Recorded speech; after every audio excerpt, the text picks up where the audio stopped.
नमस्कार, आप सभी का हमारे YouTube चैनल पर स्वागत है। तो आज की वीडियो है हमारा, उसका बनाने का मेन जो फोकस है वो है कि एक्स्ट्रा नंबर किसे मिलेंगे। हर किसी को कन्फ्यूजन रहता है कि 5 नंबर या एक्सपीरियंस के लगा लें या वीडियो के लगा लें, मेल फीमेल में किसे मिलेंगे। मेरे पापा जॉब में हैं, रिटायर आ गया है, भाई की शादी हो चुकी है, तो वो 5 नंबर किन्हें मिलेंगे। और साथ ही में आंसर के आने के बाद जो ग्रुप डी है उसका सेफ स्कोर क्या रहेगा।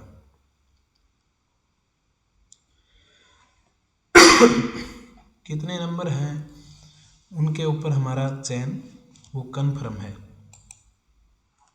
तो सबसे पहली बात है कि जो हमारा पेपर है डी ग्रुप का वो 95 नंबर का है। सामाजिक आर्थिक मानदंड और जो अनुभव या एक्सपीरियंस के कहें तो उनके केवल और केवल हमें 5 नंबर ही मिलेंगे। अब बात करें कि नंबर यह 5 किन्हें मिलेंगे। मेन हमारी वीडियो है वो इसी को लेकर है कि 5 नंबर हैं वो किसे मिलेंगे। उससे नंबर से पहले हम कट ऑफ या सेफ स्कोर है उसको कर लेते हैं। जर्नल है उसकी कट ऑफ 73 से 76 के बीच है वो रहेगी। इसमें 5 नंबर है हमने वो जोड़ दिए हैं, साथ में हम बता रहे हैं कि क्वेश्चन ये नंबर हैं 5 नंबर जोड़ने के बाद। BCB की बात करें तो 71 से 74 के बीच है वो BCB की कट ऑफ है वो रहने वाली है। BCA की बात करें तो 69 से लेकर 72 उसके बीच कट ऑफ रहेगी BCA की।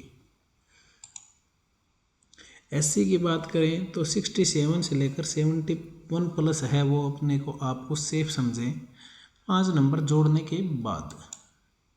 EWS की बात करें तो 69 से 72 के बीच जिनके नंबर हैं वो अपने आप को बिल्कुल सेफ समझें। तो बात करते हैं जिसको लेकर हमारी वीडियो है मेन कि 5% का तो जो अधिमान है वो किसे दिया जाएगा, 5 नंबर किसे मिलेंगे। तो पहला पॉइंट है कि आवेदक जो हरियाणा का मूल निवासी है 5% अधिमान का हकदार है। जो हरियाणा से बाहर के हैं उनको 5 नंबर नहीं मिलेंगे। यह बात इसमें कन्फर्म हो गई है। उसके बाद आवेदक वह न तो स्वयं व खुद जो इसने फॉर्म अप्लाई किया है और न ही उसके परिवार में से कोई व्यक्ति हरियाणा सरकार या किसी अन्य सेंट्रल गवर्नमेंट या भारत सरकार या जैसे यूपी लगा ले, हिमाचल, अन्य कोई भी राज्य सरकार है उसमें किसी भी विभाग, बोर्ड, निगम, कंपनी, आयोग, प्राधिकरण में नियमित कर्मचारी न हो। कॉन्ट्रैक्चुअल हो सकता है, DC रेट पर हो सकता है, नियमित सरकारी।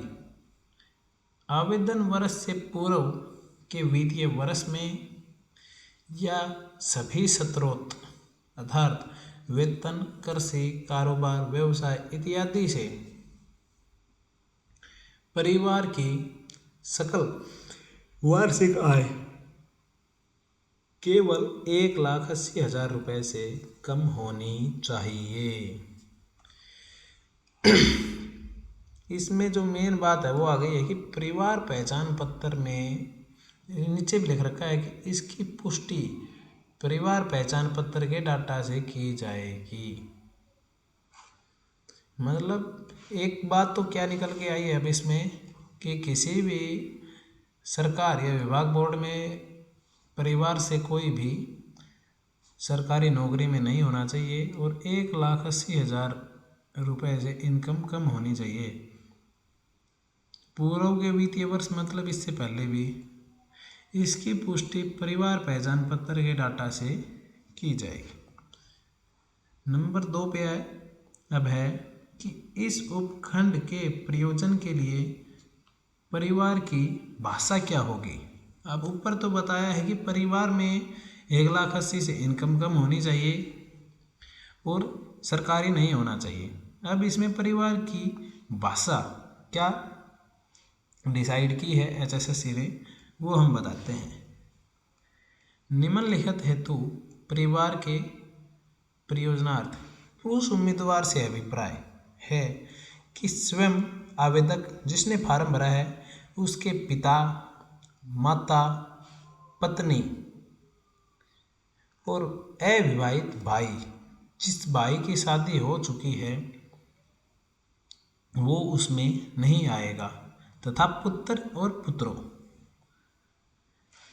क्या है कि पुरुष में स्वयं उसका पिता, माता और पत्नी को इंक्लूड किया गया है, और अगर उसका भाई है उसकी शादी नहीं हो रखी है तो, अगर शादी हो रखी है तो उसको इंक्लूड नहीं करेंगे, और उसके पुत्र, ये सरकारी नौकरी में नहीं होने चाहिए।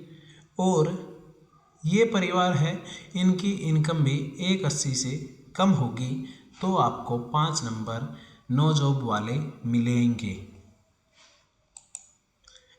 अब बात है कि अविवाहित महिला है तो उसमें किसे रखा जाएगा।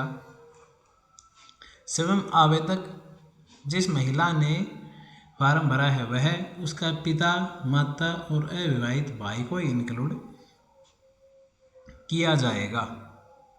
अगर भाई विवाहित है और उसकी भाभी लग रही है तो उसकी इनकम भी जुड़ेगी उसके साथ।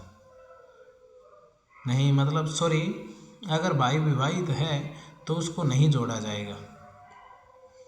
अब नंबर 2 पर विवाहित महिला उम्मीदवार है, उसमें 5 नंबर नो जॉब वाले किसे मिलेंगे। स्वयं आवेदक जो महिला है उसका पति, ससुर, सास, अविवाहित देवर, जेठ, पुत्र और पुत्री। अब काफ़ी में इनमें कन्फ्यूजन रहता है कि मेरी सिस्टर है उसकी शादी हो रखी है वो कहाँ काउंट होगी। अगर आपकी सिस्टर की शादी हो रखी है तो वो उसके जो आपके जीजाजी हैं या आपके मौसाजी हैं उनके परिवार में इंक्लूड होगी, ना कि आपकी सिस्टर है वो आपके साथ होगी। आपकी बहन है अगर उसकी शादी हो रखी है तो वो आपके परिवार में काउंट नहीं होगी। इसमें यह कन्फर्म हो गया है। अब बात आती है कि तलाकशुदा महिला उम्मीदवार से क्या अभिप्राय है। स्वयं आवेदक, उसका पिता, अविवाहित भाई और भाइयों और पुत्र और पुत्रों से। ये सेम अविवाहित महिला वाला जो है वो तलाकशुदा महिला में इंक्लूड हो गया है। अब अगला पॉइंट आता है कि यदि आवेदक हरियाणा का मूल निवासी होते हुए विधवा है या प्रथम या द्वितीयक पहला या दूसरा बेटा है और उसके पिता की मृत्यु 42 साल की आयु पूरी होने से पहले हो गई हो। हरियाणा का मूल निवासी भी है या विधवा है या किसी का पिता है वो 42 साल की उम्र होने से पहले डेथ हो गई हो तो उसके पहले या दूसरा बच्चा है उसको नो जॉब वाले नंबर मिलेंगे।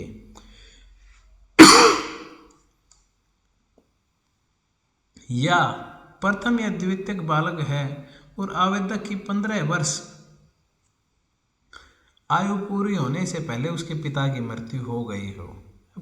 एक कंडीशन क्या है कि 42 साल के होने से पहले पिता एक्सपायर हो गया हो, और एक कंडीशन है कि पिता है वो 42 साल के होने के बाद एक्सपायर हुआ है लेकिन उसके बच्चों की उम्र 15 साल से कम थी तो उनको नो जॉब के नंबर मिलेंगे।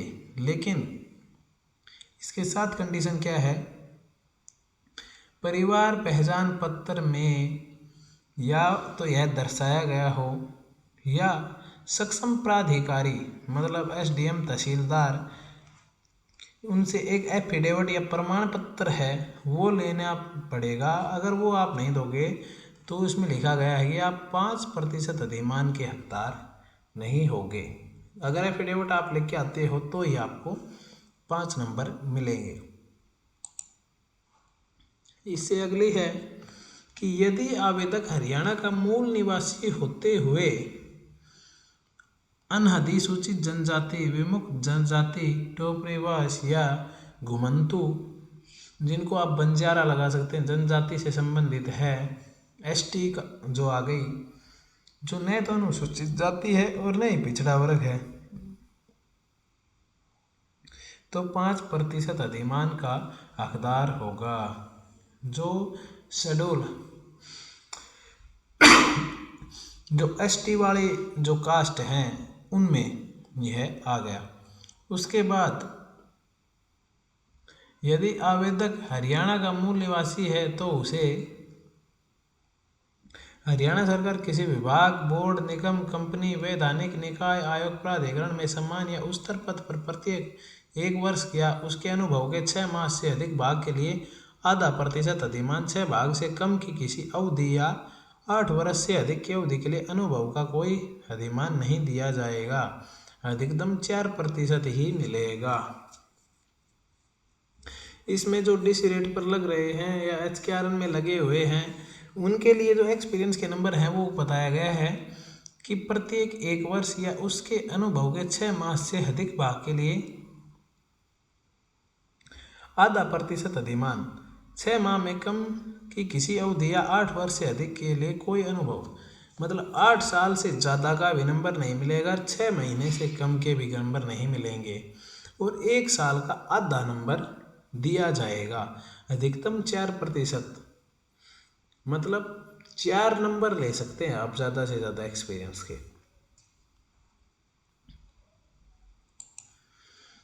अन्य शर्तें हैं वो और है कि किसी भी आवेदक को किसी परिस्थिति में सामाजिक आर्थिक मानदेय अनुभव के लिए कुछ 5% से अधिक, मतलब जो है टोटल मिला के, जैसे घर में जॉब भी नहीं है, वो विडो भी है या फादर 42 साल से ऊपर, 2 कंडीशन अगर किसी के लग रही हैं तो वो कहेगी मुझे 10 नंबर मिलेंगे, नहीं, उसे केवल और केवल 5 नंबर ही दिए जाएंगे।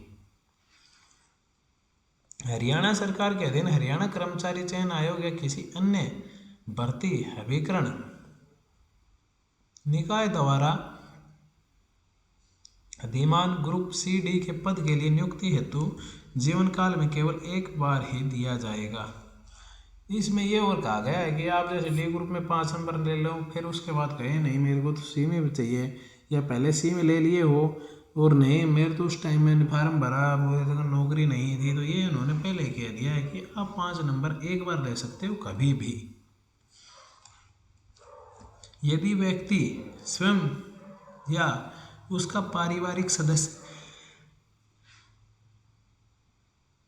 अधिमान के लाभ सहित या बिना 1 बार चयनित हो जाता है और परिवार के किसी अन्य सदस्य को उसी या किसी अन्य पद जिसके लिए पैराग्राफ जो पहला था या उसके नीचे दी गई टिप्पणी 2 में तथा परिभाषित पारिवारिक सदस्य द्वारा आवेदन प्रस्तुत किया गया है पर चयन नियुक्ति के लिए अधिमान हेतु विचारा नहीं जाएगा।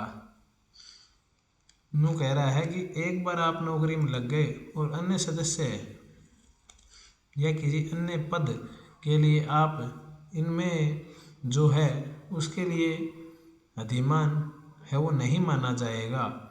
अगर उन जो ऐसे आपने 1 बार चयनित हो जाते हैं और इनमें से जो कंडीशन है अगर आप उन्हें पूरा नहीं करते हैं तो आपको डिसमिस कर दिया जाएगा, ये लिखा गया है इसके अंदर। यदि व्यक्ति किसी कारणवश हरियाणा सरकार या किसी अन्य राज्य सरकार या भारत सरकार के अधीन किसी विभाग, बोर्ड या निगम में नियमित आधार पर कार्य करते हुए सरकारी सेवा से त्याग पत्र दे देता है तो वह या परिवार कोई अन्य सदस्य सामाजिक आर्थिक मानदंड के लिए पुनः अधिमान, 1 बार आप नौकरी पर लग गए, उसके बाद आपने रिजाइन कर दिया, आपके परिवार से और कोई था उसने रिजाइन कर दिया नौकरी में लगने के बाद, तो वो अभी सरकारी नौकरी में मानते हुए 5 नंबर नहीं दिए जाएंगे, इसमें यह कहा गया है। तो जो 5 नंबर की जो बात थी वो हमने पूरी आपको डिटेल से बता दी। अगर फिर भी कुछ कन्फ्यूजन रह सकता है तो आप कमेंट बॉक्स में हमें आकर बता सकते हैं, हम उसका पूरा डिटेल से आपको भेज देंगे या PDF आपको प्रोवाइड करा दी जाएगी।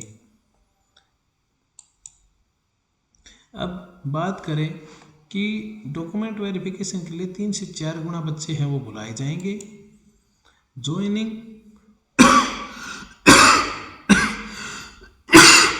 जुकाम हो के है। ज्वाइनिंग फरवरी में कराई जाएगी लगभग। 9 जॉब के नंबर हैं वो डॉक्यूमेंट वेरिफिकेशन के बाद जुड़ेंगे। जो भी एक्स्ट्रा नंबर है वो डॉक्यूमेंट वेरिफिकेशन के बाद ही जुड़ेंगे। इनकम के नंबर हैं वो हमने पहले ही बताया था कि परिवार पहचान पत्र से जुड़ेंगे। और यह सभी बातें हैं हम आपको सूत्रों के हवाले से बता रहे हैं। चैनल है उसका कोई भी पर्सनल रिलेशन इन बातों से नहीं है। तो वीडियो आपको कैसी लगी हमें कमेंट करके बताएं। अगर कुछ भी अपडेट हमें करने के आपको महसूस होता है कि वीडियो में कुछ अपडेट किया जाए तो वह भी आप हमें कमेंट कर ज़रूर बताएं। आगे उसमें सुधार किया जाएगा। नव दिशा यूट्यूब चैनल सभी बच्चों के उज्जवल भविष्य की कामना करता है। धन्यवाद।